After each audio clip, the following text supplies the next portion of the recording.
Are के लिए बहुत से लोगों के दिमाग में एक ये डाउट रहता है कि हमारे सर टोटल मिला करके जीएस और हिंदी में अगर हम टेस्ट पेपर दे रहे हैं तो हमारे 115 नंबर आ रहे हैं, तो हमें क्या और मेहनत करनी चाहिए? ऑब्वियसली और मेहनत करनी चाहिए। मतलब 115 नंबर में कहाँ होगा? मतलब 115 नंबर अगर आपके अभी आ रहे हैं तो किस लॉजिक से आप सोच रहे हो कि आपका हो जाएगा?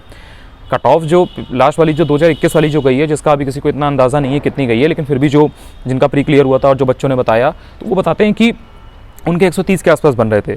अब बाकी तो रिजल्ट जब एकदम पूरा, मतलब जब वो लोग अपना आयोग क्लियर करेगा कि भैया प्री का ये कट ऑफ था, तो आपको क्लियर हो जाएगा। 1-2 महीने में हो सकता है हो जाए, रिजल्ट आने के बाद में, या हो सकता है 6 महीने बाद करें।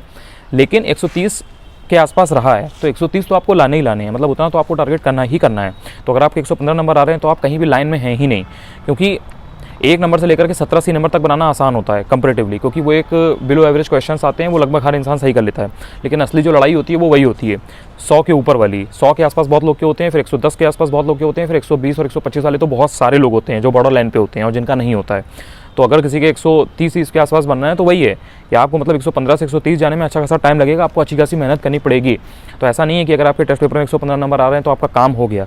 मतलब ऐसा नहीं है कि आप टेस्ट पेपर के बेसिस पे जज करो कि 115 नंबर आ रहे हैं तो मेरा सिलेक्शन नहीं होगा। नहीं, वो मतलब नहीं है मेरा कहने का मतलब ये है कि अगर आपका लेवल ही उतना है, स्टैंडर्ड ही उतना है कि आपके अभी 115 नंबर ही आते हैं हर टेस्ट में, तो आप मानो कि आपको अभी थोड़ा सा और अपग्रेड करने की ज़रूरत है, थोड़ा सा और अपस्किल करने की ज़रूरत है। मतलब आपको भी थोड़ा सा और पढ़ने की ज़रूरत है, अपनी गलतियों को दूर करने की ज़रूरत है। टारगेट करो कि आपके 135-140 नंबर टेस्ट पेपर में आने लगें। तब भी अगर वहाँ पे आप एक मेन एग्जाम में अगर 5-10 नंबर गलत करोगे तो भी 130, 132, 133 आ जाएंगे।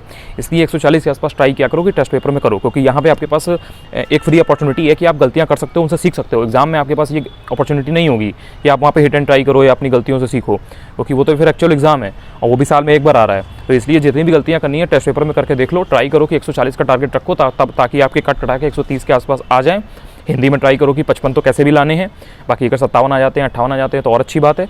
आयोग 2-4 क्वेश्चन गलत बनाता है या उसमें थोड़ा सा डिस्प्यूटेड रहता है तो उसके बारे में, मतलब उसमें फिर आपके एकदम 60 में 60 तो आ नहीं पाएंगे, लेकिन अगर पेपर सही बनता है तो आप 60 में 60 भी स्कोर कर सकते हो।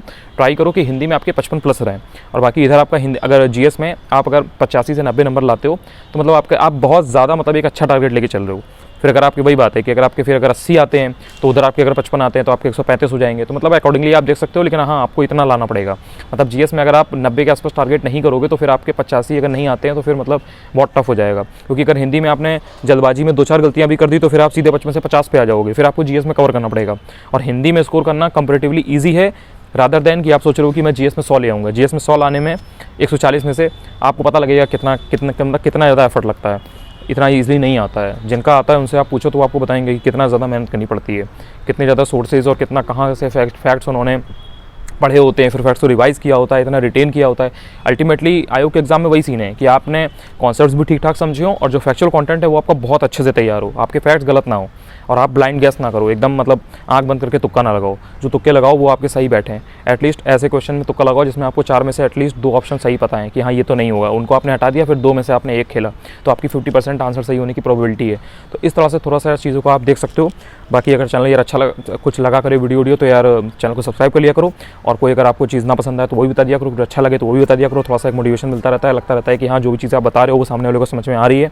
तो बस यही था यार। और बाकी सभी लोगों को छोटी दीपावली की हार्दिक शुभकामनाएं। बाकी कल दिवाली है, अपना जो भी त्यौहार व्यवहार है अपनों के साथ एकदम अच्छे से मनाते रहो। बाकी अपनी हेल्थ वेल्थ का ध्यान रखो, क्योंकि आगे का जो समय है बहुत ही क्रूशियल होने वाला है। तो ऐसा ना हो कि आप दिवाली के चक्कर में अपनी तबियत ख़राब कर लो और आपके 10-15 दिन ऐसे ही ख़राब हो जाएं और फिर आप पढ़ ना पाओ। बिकॉज जैसे ही आर ओ का जैसे ही 2021 वाला रिजल्ट कंप्लीट होगा, निकलेगा, उसके बाद में बहुत जल्दी से ये प्रोसेस हो जाएगी कि नया वाला निकाला जाए। ठीक है, तो वो आपका नवंबर के अंत तक उम्मीद है आने की। बाकी हो सकता है जल्दी आए, हो सकता है दिसंबर तक आए। तो बाकी आप अपना काम करते रहो, आपका धर्म है पढ़ना तो आप पढ़ते रहो। बाकी जब आएगा तब आएगा। बाकी एग्जाम आपका फरवरी-मार्च के आसपास होगा, इससे ज़्यादा बहुत लेट नहीं होगा। और अभी अगर लेट कर दोगे तो फिर बाद में पछताओगे। बाद में सिर्फ काश रह जाता है कि यार काश कर लेते, उस टाइम पे इतना टाइम वेस्ट ना किया होता। तो बेसिकली यही है।